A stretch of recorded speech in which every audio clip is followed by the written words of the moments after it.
Community-centered, community-supported. Alaska Public Media.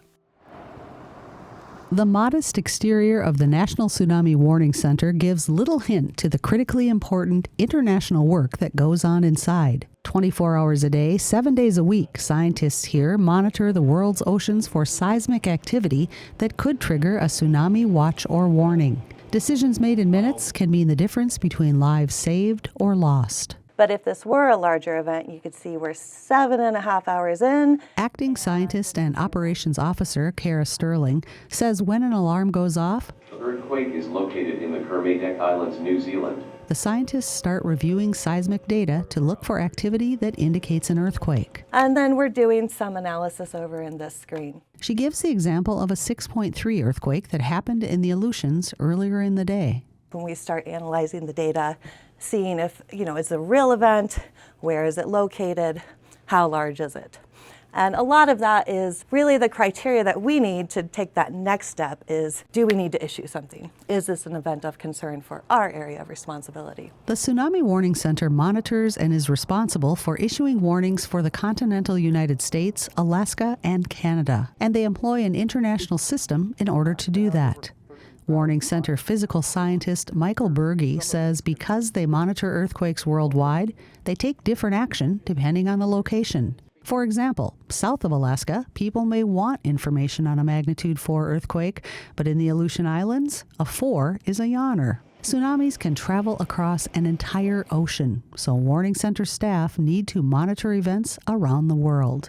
We have to diligently respond to these events, whether they're small or medium or we haven't seen anything for weeks. We will still need to approach all of these ones as if it's something that somebody's life may depend on. So it's something we respond to with seriousness and, with speed. Large earthquakes were the only focus in the past, but acting director of the center, Summer Ohlendorf, says new satellite technology, in addition to tide gauges, helps scientists see more of the tsunami wave field and other possible tsunami generators. What we're trying to do right now is really plan for generalizing the tsunami warning system so that we're more equipped to handle any volcano, any landslide, and make sure we build that into our future systems and we're able to detect and characterize those hazards quickly. She says the center coordinates and shares information with other science and government partners like the U.S. Geological Survey, USGS,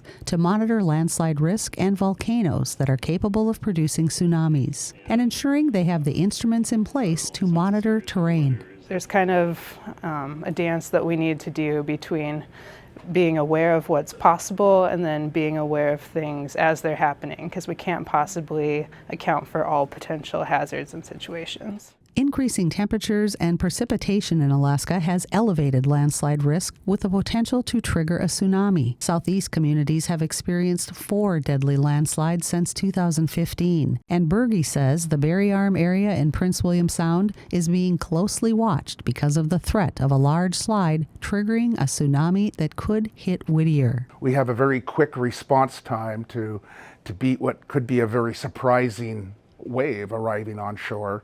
It'd be probably an impressive seismic signal that would show up on several stations. Although the threat of a tsunami is always present, context about the risk and calm preparation is key.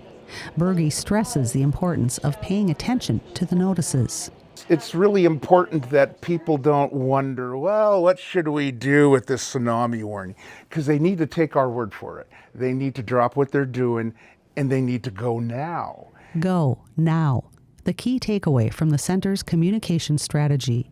If you hear a tsunami siren or get an alert, minutes count. Get to high ground. Be safe. In Palmer, I'm Lori Townsend.